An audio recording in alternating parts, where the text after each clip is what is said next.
एक ट्वीट बड़ा शहरबानो का जो है वो साबिक एमएनए भी रही हैं। उनका एक बड़ा ट्वीट बड़ा वायरल हो रहा है और वो कहते हैं मेरा जो कायद है महबूब, नवाज शरीफ की तरफ इशारा करते हैं। वो कहते हैं कि जी उनको लंदन से उसको लेके तो आए हैं कंधों पे उठा के लाश की तरह।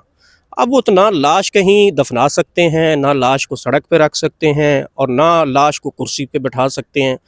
तो आप समझते हैं कि ये जो मेरे महबूब कैद को बोला गया है, लाश कहीं ना कहीं तो दफनानी तो पड़ेगी या कहीं बैठानी तो पड़ेगी।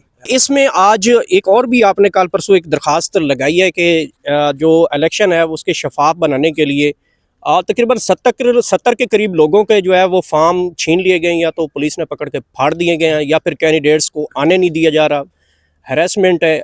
अभी तक 117 कैंडिडेट्स पीटीआई के लोगों के घरों के ऊपर छापे पड़ चुके हैं, कागजात नहीं मिल रहे। और ये सारी दरख्वास्त है सुप्रीम कोर्ट में भी आपने दायर की है, मेरे ख्याल में इलेक्शन कमीशन में भी दी दिया। तो इसकी समाअत लग जाएगी इलेक्शन, इसके ऊपर कोई आपको कोई हक मिल जाएगा, कोई रिलीफ मिल सकता है सुप्रीम कोर्ट से या इलेक्शन कमीशन से? जी, बिस्मिल्लाहिर्रहमानिर्रहीम। मैं अर्ज़ ये करना चाहूँगा सर कि इस वक्त इलेक्शन का शेड्यूल अनाउंस हो चुका है मुल्क में, और चीफ इलेक्शन कमीशन जो है वो फुल पावर है। वो जिस अदारे को बुलाना चाहे वो आइन और कानून के तनाज़र में 218 के तहत उनको बुला सकता है और उनकी वो कर सकता है। लेकिन सुप्रीम कोर्ट में जिस तरह वो इलेक्शन कमीशन ने केस चलाया है, उस दिन वो अपील की है लोअर हाई कोर्ट के फैसले। इलेक्शन कमीशन को नजर नहीं आ रहा, मीडिया प्रेस में सारी चीजें आ गई हैं, सोशल मीडिया पे एक एक सबूत नजर आ रहा है कि लोगों के कागजात वसूल नहीं किए जा रहे, नामजदगियां फाड़ी जा रही हैं, फार्म फाड़े जा रहे हैं, उसके ऊपर नोटिस वो कब लेंगे? मैं समझता हूँ कि चीफ जस्टिस साहब को, काजी फायजी साहब तो छुट्टियों पे हैं, अब चीफ जस्टिस के फ़राइज़ सरदार साहब भी सर अंजाम दे रहे हैं। सरदार साहब को इसके ऊपर चूँकि मतलब पीछे उन्होंने कहा जी कि ईसीपी ने जो मतलब ये अपील दी है, उन्होंने लिव टू अपील ग्रांट की है, वो जिस तरह केस चलाया गया, एक तरफा फैसला दिया गया, बल्कि उनके आर्गूमेंट सुप्रीम कोर्ट ने खुद जजीज़ ने किए हैं।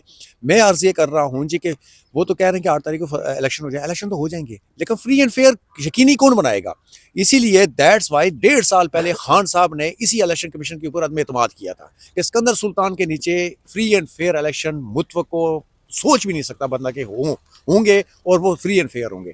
जिस तरह इन्होंने DROs ROs इन्होंने ब्यूरोक्रेसी से उठाए हैं, और उसके नतायज कल से आप देख रहे हैं मीडिया के ऊपर कि हमारे कैंडिडेट्स जब सबमिट कराने जाते हैं पेपर्स, या तो उनको वहाँ पहुँचने नहीं दिया जाता, उससे पहले पेपर छीन लिए जाते हैं। अगर सबमिट करा के बाहर रहते हैं तो बंदे ही गायब कर दिए जाते हैं। कल खान साहब वाले केस के अंदर आप देखेंगे वकील साहब के साथ क्या हुआ कि अडयाला जेल के अंदर कस्टडी उनके पास है, साइन कराने के लिए पेपर अंदर गया तो 6 घंटे वेट करके उसको पहले गायब कर दिया गया। सोशल मीडिया के ऊपर ये मामला उठा, उसका जोर पड़ा, उसके बाद उसको 6 बजे मगरिब के बाद उसको जो है ना वो कागजात नाम।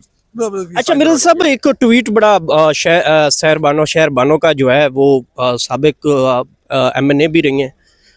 उनका एक बड़ा ट्वीट बड़ा वायरल हो रहा है और वो कहते हैं मेरा जो कायद है महबूब, नवाज शरीफ की तरफ इशारा करते हैं। वो कहते हैं कि जी उनको लंदन से उसको लेके तो आए हैं कंधों पे उठा के लाश की तरह। अब वो तो ना लाश कहीं दफना सकते हैं, ना लाश को सड़क पे रख सकते हैं और ना लाश को कुर्सी पे बैठा सकते हैं।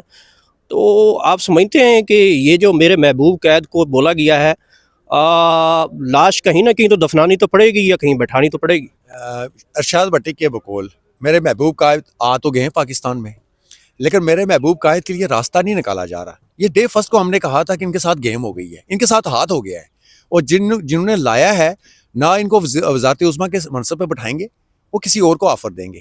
कबूलियत इनकी हो गई, लेकिन कबूलियत होने के साथ साथ अवाम में एक्सेप्टेंस नहीं है। इशू ये है कि जलसा, अभी तक इन्होंने जलसा नहीं किया।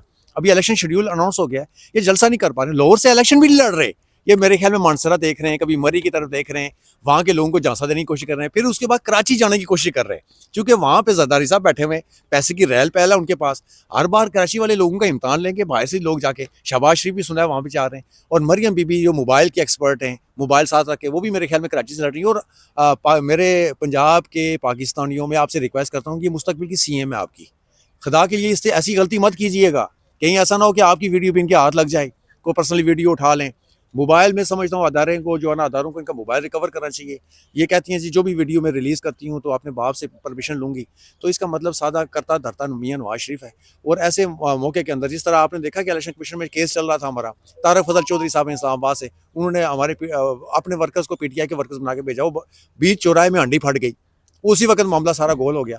ये इंतहाई इनके करतूत सही नहीं है। ये पाकिस्तानी सियासत के ऊपर एक स्याह दबा है और ये सियासी यतीम है। मैं समझता हूँ कि खान ने इनकी वो जो ये तो सियासत है ना, वो तो 2011 में दफना दी थी। ये अभी 2011 से बाहर ही नहीं निकल रहे, तो लिहाजा खान ने इनकी मंजी ठप दी है। आवाम अपना वोट को ऊपर पैरा दें। खान ने कहा कि जितने कैंडिडेट हैं हर हल्के से अपने मोस्ट ज़्यादा से कैंडिडेट अपने काजात नामजदगी जमा कराएं, जिन हालात के अंदर भी हूँ। हम इलेक्शन कंटेस्ट करें, इंशाल्लाह जीत के आएंगे। Thank you. Thank you sir.